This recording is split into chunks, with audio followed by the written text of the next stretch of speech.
Bonjour tout le monde. Aujourd'hui, on va s'intéresser à une autre méthode de résolution d'équations différentielles d'ordre 1. C'est la méthode de Runge-Kutta.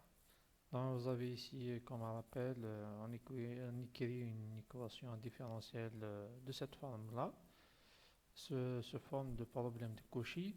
Voilà, y' égale à f de yt. Et on a besoin ici d'une condition initiale à t0 égale à y0. Donc vous avez ici la formule de Runge-Kutta d'ordre 2, second ordre, qui s'écrit de la formule suivante, yi plus 1 bar égale yi plus h f de yi ti. Donc vous remarquez presque que c'est la formule de Euler. On a rajouté juste bar ici. Après yi plus 1, ça veut dire que c'est la sortie recherchée, égale à yi plus h sur 2 f de yi ti f de yi plus 1 bar plus ti plus 1. Comme vous voyez ici, presque c'est la formule de Euler, mais juste une légère modification. Où est la modification? Si vous vous rappelez que la formule de Euler, si on enlève ici le bas, c'est yi plus 1 égale à yi, donc la valeur de la variable à l'instant actuel, plus, ici c'est une intégrale. Cette intégrale, on l'appelle l'intégrale d'Euler. Qu'est-ce qu'il a fait Runge-Kutta? Donc il a remplacé l'intégrale d'Euler par l'intégrale de trapèze. Ça veut dire c'est h sur 2 f de xi plus f de xi plus 1.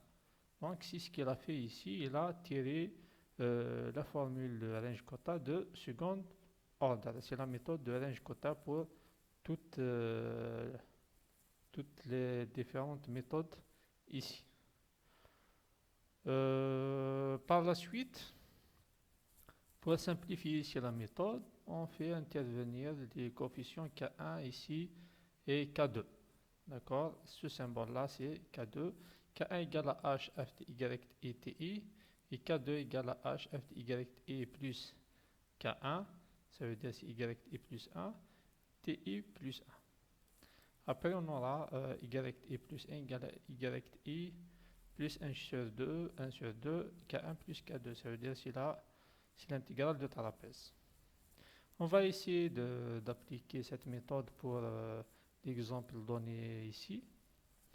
Vous avez une plaque métallique de température de 473 Kelvin et soudainement placée dans une chambre de 25. D'accord? Donc la formule d'évolution de cette température, elle est ici, car avec une condition initiale de température à T égale 0, c'est 473 Kelvin, degrés Kelvin.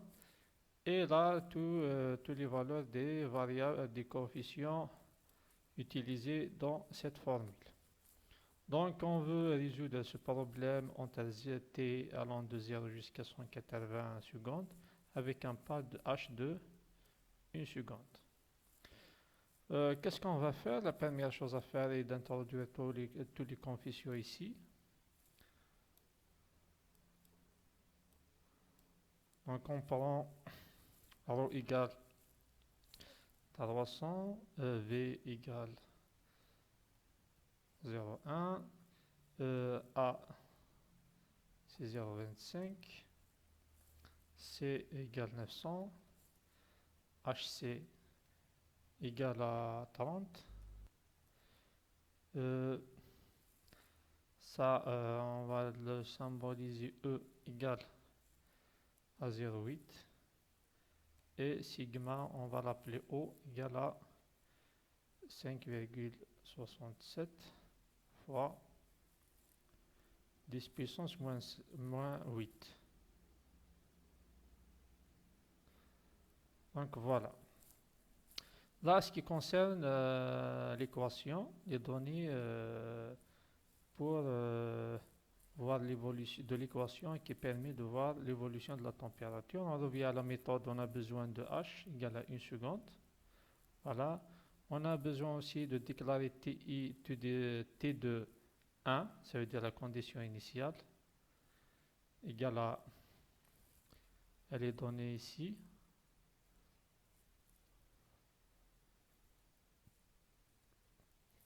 On ne peut pas utiliser ici t de 0 parce qu'on travaille avec les vecteurs. La position 0 dans un vecteur n'existe pas, donc il faut passer vers 1. Donc par la suite, on déclare n égale à c'est t final, c'est 180, moins t0, c'est 0, divisé par h. Voilà, et on commence par déclarer ici la boucle allant de 1 jusqu'à, donc i allant de 1 jusqu'à n-1. Bon, ici on calcule d'abord le K1.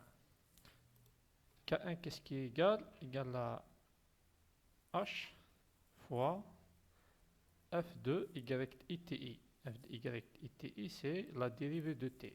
Ça veut dire c'est tout ça. Égal à quoi? C'est a divisé par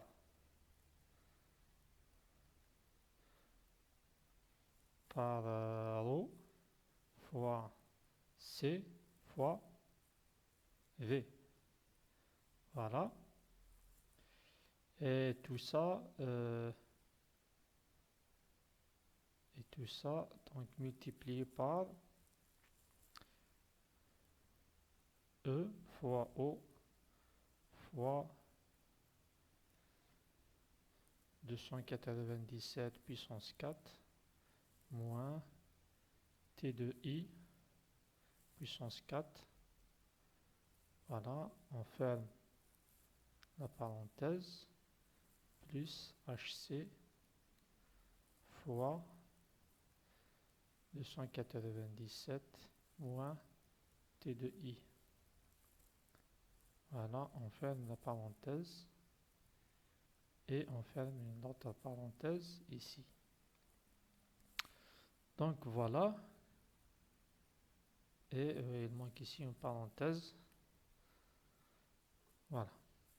Donc par la suite, une fois on a déclaré le K1, il faut déclarer le K2. K2 égale à quoi? Égale à H fois F de YI jusqu'à 1, T de I plus 1. Ça veut dire F elle est là, mais on rajoute plus où il y a YI, ça veut dire T de I, on rajoute plus K1. Comme par exemple ici, on fait plus K1 puissance 4, et ici on fait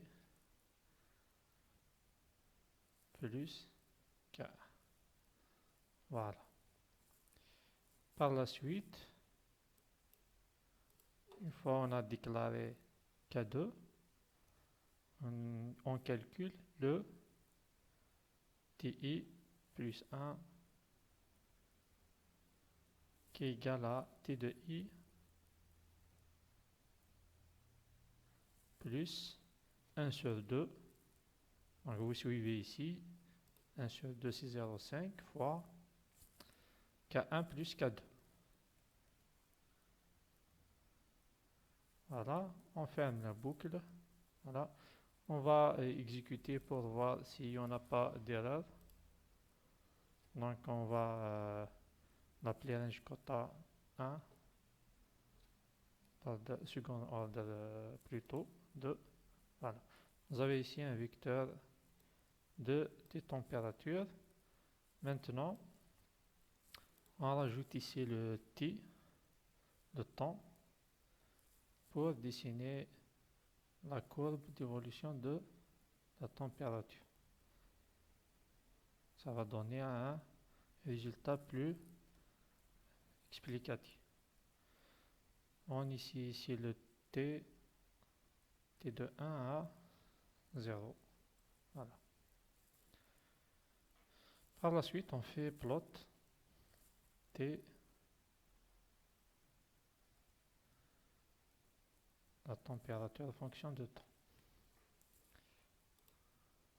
Donc vous avez ici l'évolution de la température en fonction de temps jusqu'à 180 secondes. La condition initiale, quand vous voyez, c'est 473. Après, ça descend jusqu'à atteindre un régime permanent ici. Après, ça stabilise à une valeur